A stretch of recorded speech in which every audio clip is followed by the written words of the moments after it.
ಚಳ್ಳಕೆರೆ ತಾಲೂಕಿನ ಕಲ್ಕೆರೆ ಗ್ರಾಮದ ಶ್ರೀ ತಿರುಮಲ ಜುಂಜೇಶ್ವರ ಪ್ರೌಢಶಾಲೆಯ 2005-6ನೇ ಸಾಲಿನ SSLC ಹಳೆಯ ವಿದ್ಯಾರ್ಥಿಗಳು ತಾವು ಶಿಕ್ಷಣ ಪಡೆದ ಗುರುಗಳಿಗೆ ಗೌರವ ಸಲ್ಲಿಸುವ ಉದ್ದೇಶದಿಂದ ಗುರುವಂದನಾ ಕಾರ್ಯಕ್ರಮವನ್ನು ಹಮ್ಮಿಕೊಂಡಿದ್ದರು.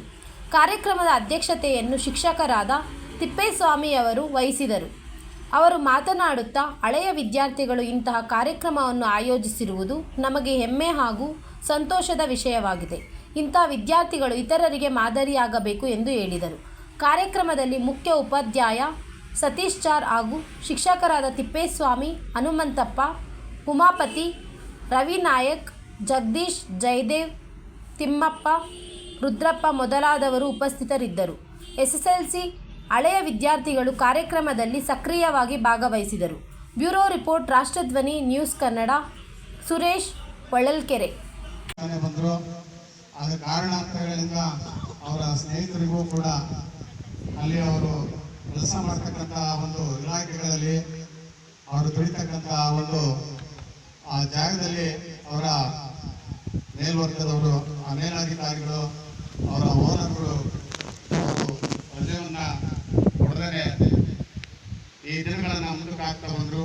ಹಾಗೆಯೇ ನಮಗೂ ಕೂಡ ಇಲ್ಲಿ ಅನೇಕ ಕಾರ್ಯಕೆಲಸಗಳು ಇರೋದ್ರಿಂದ ಮತ್ತು SSLC ಪರೀಕ್ಷೆ 3ರ ಒಂದು ಮೌಲ್ಯಮಾಪನ ಇತ್ತು. ಆ ಒಂದು ಕಾರಣಕ್ಕಾಗಿ ಈ ಒಂದು ಶುಭ ಸೋಮವಾರದಂದು ಈ ಒಂದು ಕಾರ್ಯಕ್ರಮವನ್ನು ಆಯೋಜನೆ ಮಾಡಿದ್ದಾರೆ. ಅವರೆಲ್ಲರೂ ಕೂಡ ಇವತ್ತು ಇಲ್ಲಿ ಕಾರ್ಯಕ್ರಮವನ್ನು ಮಾಡಲಿಕ್ಕೆ ಕಾರಣಕರ್ತರಾಗಿದ್ದಾರೆ. ಇಂಥ ಕಾರ್ಯಕ್ರಮವನ್ನು ಮಾಡ್ತಕ್ಕಂಥದ್ದು ನಿಜಕ್ಕೂ ಕೂಡ ಅರ್ಥಪೂರ್ಣ. ಇದೇ ಪ್ರಪ್ರಥಮ. ಇದನ್ನು ನಾವೆಂದೂ ಕೂಡ ನಾವು ಈ ಶಾಲೆ ಪ್ರಾರಂಭ ಆದಾಗಲಿಂದಲೂ ಕೂಡ ನಾವು ನೋಡಿರಲಿಲ್ಲ ಎನ್ನುವಂಥದ್ದನ್ನು ಆಗಲೇ ನಾನು ಹೇಳಿದ್ದೀನಿ. ಇದಕ್ಕೆ ಇವರೆಲ್ಲರೂ ಕೂಡ ಇಲ್ಲಿ ಬಂದಿರತಕ್ಕಂಥ ನನ್ನೆಲ್ಲ ನೆಚ್ಚಿನ ಹಳೆಯ ವಿದ್ಯಾರ್ಥಿಗಳು ನಮ್ಮ ಈ ಒಂದು ಗುರುಗಳಿಗೆ ಒಂದು ಗುರುವಂದನಾ ಕಾರ್ಯಕ್ರಮವನ್ನು ಆಯೋಜನೆ ಮಾಡಿದ್ದಾರೆ. ಅಂದರೆ ಇದು ಹಿಂದೆ ಗುರುಕುಲಗಳಲ್ಲಿ ಈ ಒಂದು ಪದ್ಧತಿಯನ್ನು ಕಾಣ್ತಾ ಇದ್ವಿ. ಇಂತಹ ಒಂದು ಸಾಧಕ ವಿದ್ಯಾರ್ಥಿಗಳು ಇವರೆಲ್ಲರೂ ಕೂಡ ಅಂತ ಹೇಳಿದ್ರು ಕೂಡ ತಪ್ಪಾಗಲಿಕ್ಕಿಲ್ಲ. ಇಂತಹ ವಿದ್ಯಾರ್ಥಿಗಳು ನಮ್ಮ ಗ್ರಾಮದಲ್ಲಿ ಒಂದು 2-3 ಜನ ನಾವು ದಿನನಿತ್ಯ ಕಾಣ್ತಾ ಇರ್ತೀವಿ. ಅವರು ಎಷ್ಟು ಅವರಲ್ಲಿ ಒಂದು ಶಿಸ್ತಿದೆ, ಒಂದು ಸಂಯಮ ಇದೆ, ಅವರಲ್ಲಿ ಎಷ್ಟು ಗುರುಗಳಿಗೆ ಒಂದು ಭಕ್ತಿ, ಆ ಶ್ರದ್ಧೆ ತೋರಿಸ್ತಾರೆ ಅಂದರೆ ಅದು ಇವತ್ತಿನ ಈ ಒಂದು ಯುಗದಲ್ಲಿ ನೀವೆಲ್ಲರೂ ಕೂಡ ನನ್ನ ವಿದ್ಯಾರ್ಥಿಗಳು ಅದನ್ನು ಪಾಲನೆ ಮಾಡ್ಕೊಂಡು ಬರಬೇಕಾಗ್ತದೆ.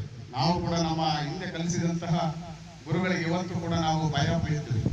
ಅಂತ ಒಂದು ಭಯ ಭಕ್ತಿ ಇದ್ದರೂ ಇಲ್ಲಿ ಯಾರಿಲ್ಲಿ ಇವತ್ತು ಈ ಕಾರ್ಯಕ್ರಮಕ್ಕೆ ಕಾರಣರಾಗಿದ್ದಾರೋ ಅವರ ಒಂದು ಪಂಕ್ತಿಯಲ್ಲಿ, ಆ ಸಾಲಿನಲ್ಲಿ ನೀವು ಕೂಡ ನಿಲ್ತೀರಿ.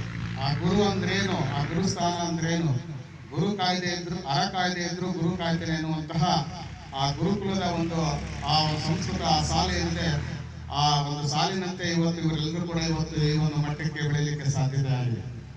ಇವತ್ತು ನಮ್ಮ ಶಾಲೆಯಲ್ಲಿ ಓದಿ, ಇಂಥ ಕುಗ್ರಾಮದ ಈ ಶಾಲೆಯಲ್ಲಿ ಓದಿ ಒಬ್ಬ ಬೆಂಗಳೂರಿನಲ್ಲಿ ಒಬ್ಬರು ಹೈಕೋರ್ಟ್ ವಕೀಲರಾಗ್ತಾರೆ ಅಂದ್ರೆ ಅಷ್ಟು ಸಾಧನೆ, ಎಷ್ಟು ಸಾಧನೆ ಅವ್ರದ್ದು, ಅಷ್ಟು ಒಂದು ಸುಲಭದ ಮಾತಲ್ಲ. ಇವತ್ತು ಹೈಕೋರ್ಟಲ್ಲಿ ವಕೀಲರಾಗಿದ್ದಾರೆ ಅಂದರೆ ನೀವು ಅರ್ಥ ಮಾಡ್ಕೋಬೇಕು. ಅವರು ನಾವು ಹಾಕಿಕೊಟ್ಟಂತಹ ಒಂದು ಶಿಕ್ಷಣ, ನಾವು ಕಲಿಸಿದಂತಹ ಶಿಕ್ಷಣ, ಅವರ ಒಂದು ಆ ಒಂದು ಸಾಧನೆ ಇವತ್ತು ಕೂಡ ಇವತ್ತು ನಾವು ನೀವುಗಳೆಲ್ಲರೂ ಕೂಡ ಮೆಚ್ಚಲೇಬೇಕು. ಇವತ್ತು ಅವ್ರನ್ನ ಬೆರಳು ಮಾಡಿ ತೋರಿಸಿದ್ರೆ ಇಡೀ ಗ್ರಾಮ ಆಗಿರ್ಬೋದು, ನಾವು ಪಾಠ ಕಲಿಸಿದಂಥ ಗುರುಗಳಾಗಿರ್ಬೋದು, ಯಾರೇ ಆಗಿರ್ಬೋದು, ಇವತ್ತು ಅವರನ್ನು ನಾವು ನನ್ನ ಶಿಷ್ಯಪ್ಪ ಇವತ್ತು ವಕೀಲ ಆಗಿದ್ದೇನೆ ಅಂತ ಒಂದು ಔದಾರ್ಯತೆಯನ್ನು ನಾವು ಕೂಡ ಮೆರಿಬೇಕಾಗ್ತದೆ. ಅಂಥ ಸಾಧನೆಯನ್ನು, ಅಂಥ ಸಾಧಕರನ್ನು ನಾವು ನೆನೆಸ್ಬೇಕಾಗ್ತದೆ.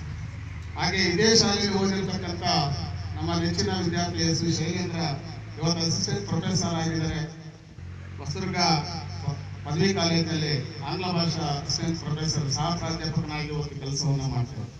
ಹಾಗೆಯೇ ನಮ್ಮ ಇನ್ನೋರ್ವ ವಿದ್ಯಾರ್ಥಿ ಮಲ್ಲಿಕಾರ್ಜುನ್ KR ಅವರು ಕೂಡ ಇವತ್ತು ಸ್ವತಂತ್ರ ಪದವಿ ಪೂರ್ವ ಕಾಲೇಜಿನಲ್ಲಿ ಆಂಗ್ಲ ಭಾಷಾ ವಿಜ್ಞಾನ ವಿಷಯದ ಅಧ್ಯಾಪಕರಾಗಿ, ಉಪನ್ಯಾಸಕರಾಗಿ ಕೆಲಸ ಮಾಡಿ ಇವತ್ತು ಈ ಒಂದು ನಮ್ಮ ಈ ಒಂದು ವೇದಿಕೆಯ ನಮ್ಮ ಮುಂಭಾಗದಲ್ಲಿದ್ದಾರೆ. ಹಾಗೆಯೇ ಎಲ್ಲರೂ ಕೂಡ ಒಂದೊಂದು ಉದ್ಯೋಗವನ್ನು ಹಿಡಿದು ಇವತ್ತು ಎಲ್ಲರೂ ಕೂಡ ಅವರ ಒಂದು ಸರಳತೆ, ಅವರ ಸಜ್ಜನಿಕೆ, ಅವರ ಆ ನಡೆ, ಆ ನುಡಿ ಆ ರೀತಿಯಾಗಿ ಬೆಳೆದು ಬಂದಿದ್ರು. ಇವತ್ತು ಕೂಡ ಅವರಿಗೆ ದೇವರು ಇವತ್ತು ಒಳ್ಳೆಯದನ್ನು ಮಾಡಿದೆ. ಸುಧಾ ಇರ್ಬೋದು, ಶಿಲ್ಪ ಇರ್ಬೋದು, ಅವರಲ್ಲಿ ಎಷ್ಟು ಮುಗ್ಧತೆ, ಅವರಲ್ಲಿ ಎಷ್ಟು ವಿನಯ ಇತ್ತು ಅಂದರೆ ಅದನ್ನು ನಾವು ಅವ್ರ ಮುಂದೆ ನಾವು ಉಳ್ಕೊಂಡ್ರೆ ಅದು ಪ್ರಶಂಸೆ ಆಗ್ತದೆ. ಅವ್ರು ಇವತ್ತು ಕೂಡ ಹಾಗೇ ಇದ್ದಾರೆ. ಅವ್ರು ಇವತ್ತು ಕೂಡ ಮನಸ್ಸು ಏನೋ ನಾವು ಚೆನ್ನಾಗಿದ್ದೀವಿ, ನಮ್ಮ ಸ್ಥಿತ್ಯಂತರ ಚೆನ್ನಾಗಿದೆ, ನಾವು ಒಳ್ಳೆಯ ಒಂದು ಗಂಡಂದ್ರನ್ನ ಹೊಂದಿದ್ದೀವಿ, ನಮ್ಮನ್ನು ಸುಖವಾಗಿ ಇಟ್ಟಿದ್ದಾರೆ